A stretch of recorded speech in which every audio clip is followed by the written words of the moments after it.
La entrevista del Telematutino 11, gente importante, a tratar temas importantes. Nos acompaña el licenciado Víctor Ito Bisonó, ministro de Viviendas y Edificaciones. Ito, bienvenido. Muchas gracias, para mí siempre un placer venir aquí, tener una buena conversación con ustedes. Bienvenido, mucho gusto. Sí. Ito, mira, una de las cuestiones que se ha cuestionado en este gobierno es el tema de la permisología. Yo sé que cualquier proyecto no solamente depende de ustedes, depende a veces de turismo, depende siempre de medio ambiente, depende de los ayuntamientos. Obras públicas. No, ya obras públicas Sí, no. sí.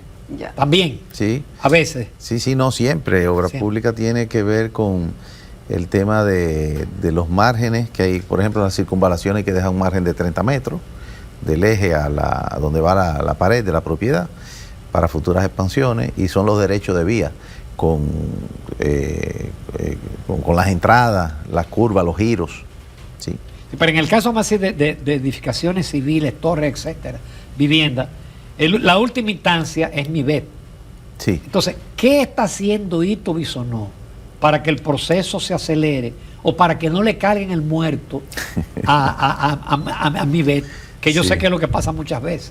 Son dos cosas. Lo primero es que hay que entender que el MIBET es un ministerio relativamente nuevo, 3 años y algo, Sí.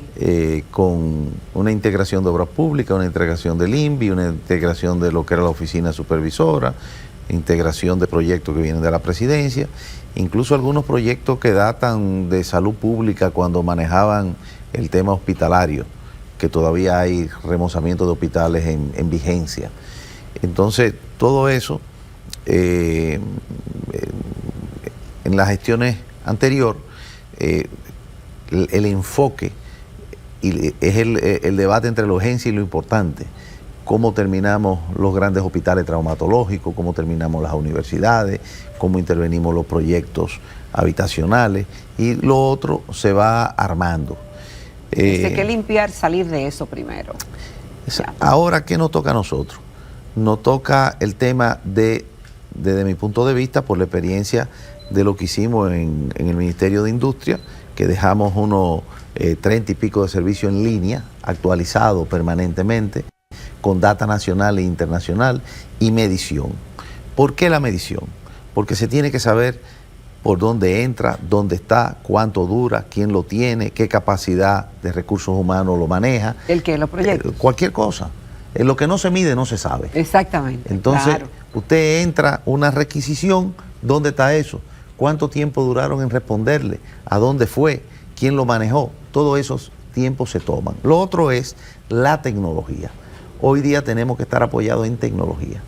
No puede ser que un proyecto entre donde el ingeniero y entonces lo devuelvan porque tiene una observación, y cuando vuelva entra a donde ti y entonces tú tienes una opinión diferente porque tú tienes una interpretación diferente. No, los códigos y las reglamentaciones y las leyes son bien claras. No es para la discrecionalidad de un funcionario de turno el que lo esté revisando. Entonces, eso tiene que seguir una línea, y ahora nos podemos apoyar en la inteligencia artificial, en los software, que todo eso conlleva que licencia de operación, de cálculo, temas de diseño, y lo otro es la tecnología. ¿Dónde están las computadoras? ¿Dónde están los plotters? ¿Dónde están los software? Todo eso es un proceso primero de licitación. Aquí nosotros tenemos un tema que es el cumplimiento obligado de la ley de compras. Entonces eso se hace un levantamiento, se ve lo que tú necesitas, lo lleva al proceso, se preparan las bases del proceso, se lanza y dura 195 días en recibir el primer sobre. Para abrir el primer sobre, el segundo sobre, y entonces con suerte a finales de agosto tienen los resultados. ¿Qué hemos hecho nosotros? Buscar la alianza público-privada. Tocamos la puerta primero para nutrirnos de la información. ¿Qué le está pasando? ¿Qué tú crees? ¿Cuáles son los retos? Y ahí está Coprovi, ahí está Coprovis en Santiago, ahí están las asociaciones del Este, ahí fuimos a Puerto Plata, ahí fuimos a La Vega, con la Cámara de la Construcción, viendo cómo nosotros avanzamos con los temas que ellos nos pueden señalar y con ellos. incluso pidiéndole a ellos apoyo para el tema tecnológico y de proceso. Y yo creo que vamos muy avanzados.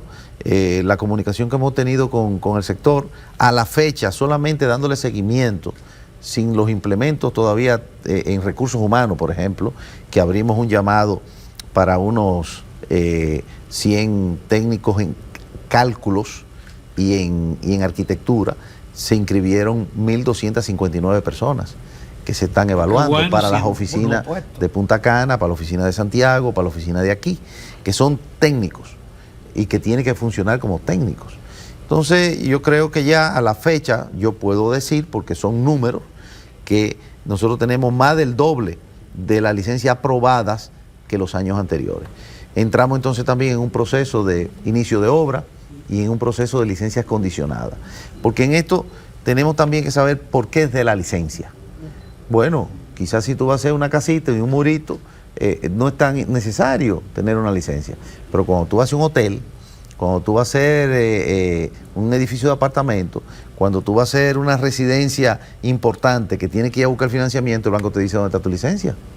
Yo no te presto sin garantía, porque mi préstamo, mi dinero no va a tener garantía, no está autorizado.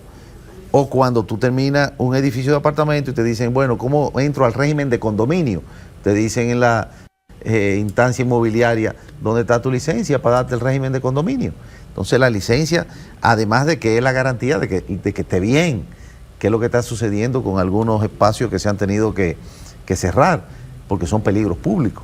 Entonces todo eso nosotros estamos conscientes, estamos en los procesos y estamos interactuando a quienes nosotros tenemos que servir y dar la cara para que las cosas funcionen lo más rápido y lo mejor posible. Sí, porque no solamente lo que se está haciendo, sino también lo que hay, cómo corregir muchas distorsiones que andan por ahí.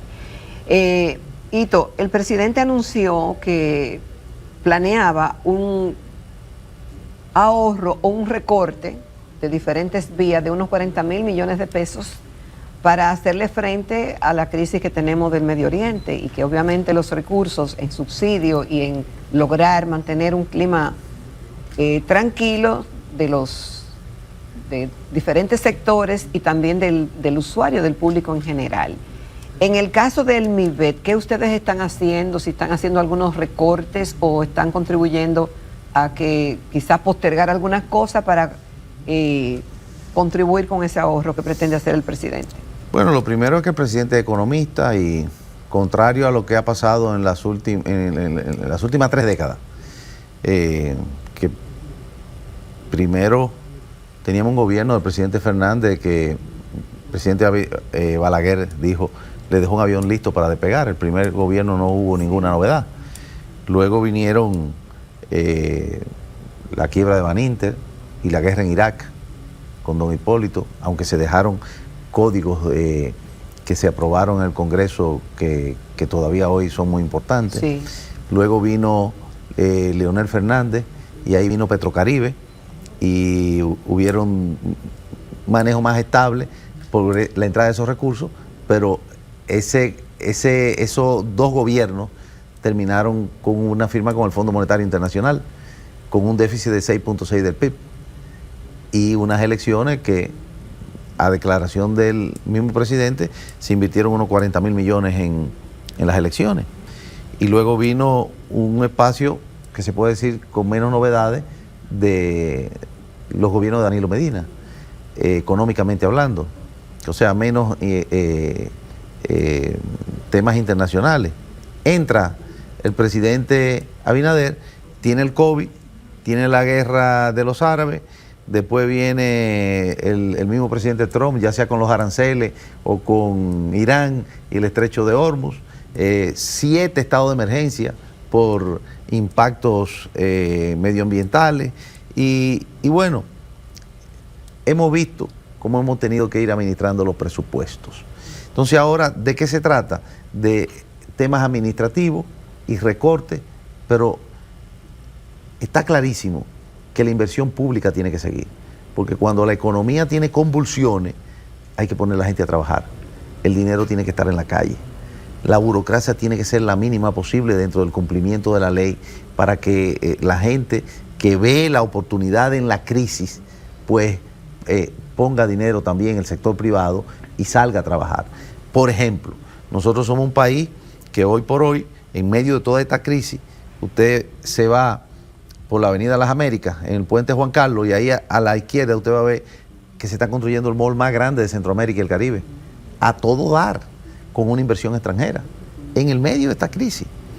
Entonces, eso, el presidente ha llamado, sí, a proceso de austeridad, a todo tipo de recorte, para poder poner un poco más en lo que son el balance a los que menos tienen y donde van destinados los subsidios, ya sean agrícolas o lo de los hidrocarburos, pero la inversión de capital, tanto en el Ministerio de la Vivienda como en Obras Públicas, como en lo que tiene impacto de mover la economía, aquello de que cuando el carpintero trabaja, come todo el mundo, el albañil trabaja, toda la economía se cascadea y se mueve.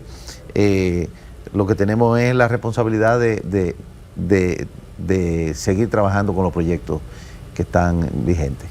Hito, yo recuerdo de la época de don Fello Corominas en Obras Públicas, que fue donde se pusieron en ejecución el primer diseño sísmico, diseño de viento. O sea, prácticamente se ha abandonado esa parte regulatoria, que ahora les toca a ustedes, porque ya no le corresponde a Obras Públicas. Entonces, ¿qué tú estás haciendo en materia de actualización de esas cosas que tienen muchísimos años y que ha evolucionado la ciencia? Sí, había un trabajo que se venía haciendo con el Código de la Construcción. Y digo eso porque se discutió y se llevó a vistas públicas, pero no se había publicado, no se había terminado, no se había asumido. Pues nosotros ya lo hicimos hace una semana, se publicó y esas son las normas entonces que las instituciones tienen que asumir. Y estamos terminando algo que también tiene unos pasos, que es el código sísmico, para actualizarlo y lanzarlo. Y renovar entonces, como usted muy bien señala, lo que el señor Coromina Pepín se ocupaba mucho. Y quizás nosotros, por el tamaño inmenso de la tragedia, por ejemplo de YC, las pérdidas humanas, lo tenemos a la vista, ¿verdad? Pero aquí hubo un terremoto hace un tiempo, un temblor, no un terremoto, o sea, menos que terremoto, que impactó principalmente a la zona norte del país. Y ahí habían unas escuelas. Suerte que fue de noche el temblor y las escuelas se cayeron. Y eran 3 pisos y usted busca la foto y están como un sándwich. Imagínate si eso hubiese sido de día. Hubiéramos tenido un impacto peor de lo que sucedió en el YC. Lo que pasa es que nosotros, y los seres humanos son así, se acuerdan de Santa Bárbara cuando truena. Entonces, estamos bien claros, y esto es un trabajo que se está haciendo también de la mano con el ingeniero Reyes Madera, que casualmente en el día de ayer tuvimos una reunión, porque se va a instalar un edificio. Él está convocando a unos expertos japoneses y ya tenemos, según él me comentaba, el apoyo para una inversión de unos $30 millones en equipamiento para hacer un laboratorio en una universidad que le va a servir a todas las universidades. Se está viendo para instalar en la Pucamaima de Santiago, porque esto es algo que hay que ponerle mucha atención. No quiera verse uno un día en medio de un evento así con muchas desgracias, ¿verdad? Y estamos en eso. Se está preparando también otro código, que es el código de mantenimiento. Por ejemplo, hoy veía en uno de los periódicos que replican la noticia de que se está lanzando desde el ministerio la renovación, adecuación y mantenimiento de la Biblioteca Nacional Dominicana. No hay que esperar que las edificaciones públicas lleguen a un estado de colapso, de deterioro, que no pueda estar la gente adentro, y menos edificaciones importantes de mucho uso, emblemáticas. Tiene que haber un mantenimiento. Es como cuando usted tiene un carro. Usted no lleva el carro al taller cuando tiene el motor fundido. No. Usted lo lleva cuando le tiene que cambiar el aceite a los 5.000 kilómetros o arreglar los frenos. No tiene que esperar que la goma se le salga. Entonces, así mismo pasa con todo en la vida.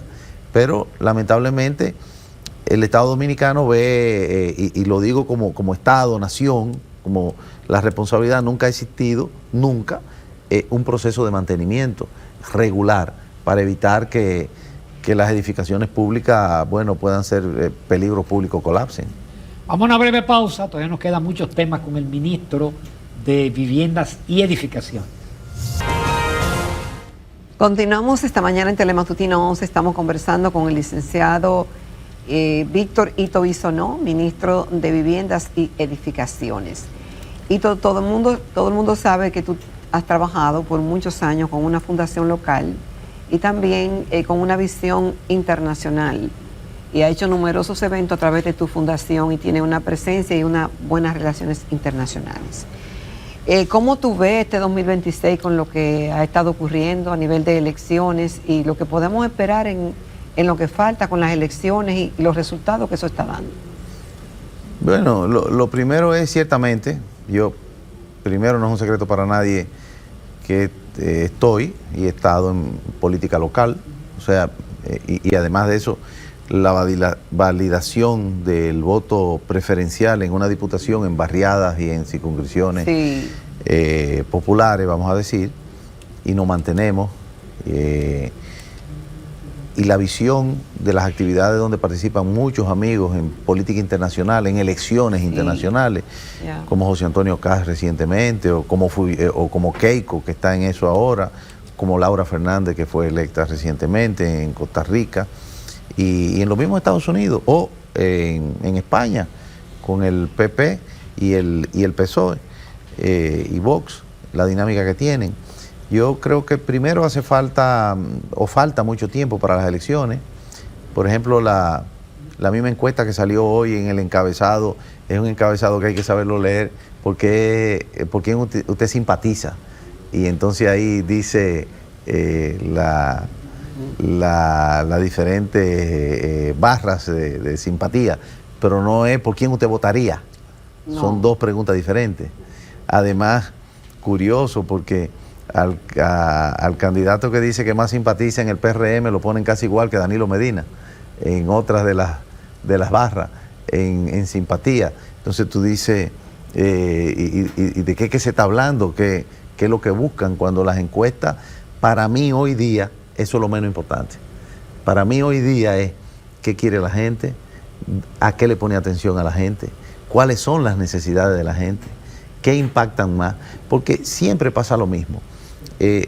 Primero es que hay que medir a este gobierno en un periodo y medio, son casi dos periodos de gobierno, con un presidente que tiene una valoración altísima, que va a decidir y que va a ser árbitro y que va a tratar de respaldar con eso a nuestro candidato, el del PRM, y otros dos partidos que por la naturaleza de lo que sucede aquí y lo que sucede fuera, es muy difícil que se junten.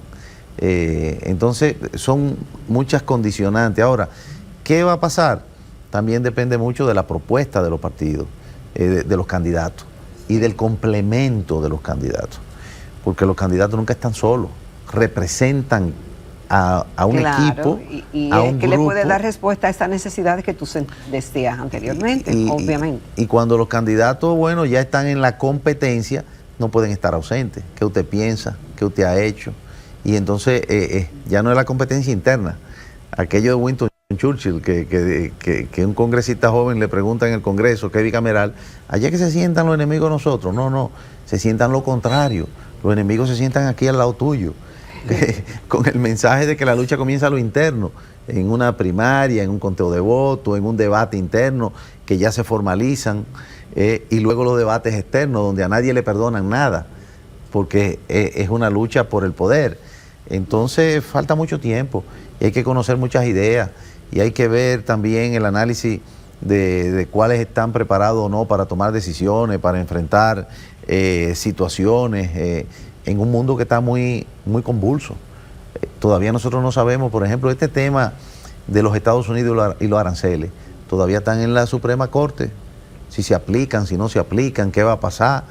Todavía el tema del petróleo, si se normalizara hoy el problema del petróleo, durarían 3 o 4 meses en que eso coja su nivel, porque no solamente el valor del del barril de petróleo, es la prima del seguro, es el transporte, es los tanques donde se almacenan, la reconstrucción de... Entonces, la economía está muy volátil.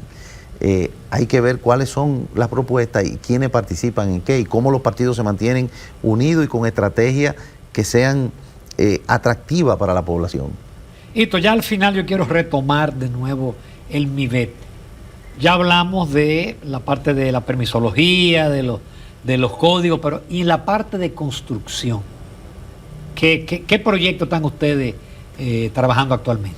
Hay muchos proyectos. Ya les decía que el presidente está muy interesado en dinamizar la economía en lo que más cascadea, que es la construcción. En el caso nuestro está la terminación de los hospitales que tenemos regionales. Hay uno en Higüey, en Anamoyita, que se está terminando. Está el hospital que se está haciendo aquí en San Cristóbal, traumatológico nuevo, de cero. Está uno en Villavasque, también grande, de cero. Está remodelación en muchos otros, como el de San Pedro de Macorís o el Padre Villini, que se están remozando con la gente adentro, trabajando. Entonces se va por parte. Está lo del Centro Olímpico, que está aquí al frente, que estamos de cara a los Juegos, y se va a remozar además, no solamente donde se van a hacer la disciplina, que mañana estaremos entregando uno de los plays de softball, toda la semana entregamos una disciplina diferente, sino también el Parque del Este, pero se van a poner en condiciones que luego de los Juegos la familia dominicana, los jóvenes en sentido general, puedan aprovecharlo a lo que van a hacer ejercicio, a correr, a practicar un deporte que no sea para la competencia. Lo mismo pasa con las edificaciones que se están viendo para la adecuación de la policía dentro del plan de seguridad, que se están, por ejemplo, la policía científica tiene que tener espacio y equipamiento más moderno, y lo que son los equipos de operaciones especiales, el INSE y eso se va a mudar, y allá se va a hacer un gran parque pulmón, como lo tiene el Santo Domingo Norte, Santo Domingo Sur, Santo Domingo Este, falta el Oeste y se va a hacer. Tenemos los temas de justicia, como se hizo Santo Domingo Este, que eran furgones que se estaban impartiendo la justicia, y hoy hay una gran estructura, tanto para el Ministerio Público como para los jueces. Eso mismo se está haciendo en Santo Domingo Oeste, ahí al lado de la ONSA, para que cambie todo el tema de justicia. Están los apartamentos que se están terminando en diferentes sitios, como lo que se están haciendo en Montellano, como lo que de Guayubín, como algunos que estaban abandonados desde antes del 2020, como Ciudad Esperanza en Barahona, que tienen ahí no danificado el ciclón David. Oye, y entonces el presidente dijo, no, hay que darle continuidad, esto es un asunto de Estado. En Yaguate, estamos viendo los mercados, cómo se pueden mejorar para aquello de que los tres niveles de la canasta básica, mercado, colmado y supermercado, bueno, hay que habilitar los mercados. Y por ejemplo, los mercados de aquí que tienen tanta gente que hay que darle mucha atención, lo que estamos haciendo es sacando algunos mercados para Santo Domingo Norte, ya está en licitación uno ahí en Los Guarícanos y se está buscando los terrenos para hacer uno en Villamella y otro en Sabana Perdida. Así estamos con Dio Astacio para en La Ureña o en esas áreas, en el este, para que el Gran Santo Domingo tenga un respiro, no solamente tengan que venir al distrito. En fin, hay mucho trabajo, hay presupuesto, repito, está clarísimo que hay que mover la economía dentro de la ingeniería, y para ello lo que estamos es buscando los equipos para cumplir todos los procesos de ley con toda la transparencia que tienen que tener y mover lo más rápido posible la ejecución. Y tú, Bisonó, te agradecemos mucho la participación y te esperamos pronto para seguir pasando revista al avance de las obras y a la evaluación política, porque ese es tu fuerte. Siempre un placer venir de ustedes. Muchas gracias. Y como todos los martes, la doctora Luz Rosa Estrella, directo desde Santiago, nos envía el mensaje de psicología, pero dirigido a la familia.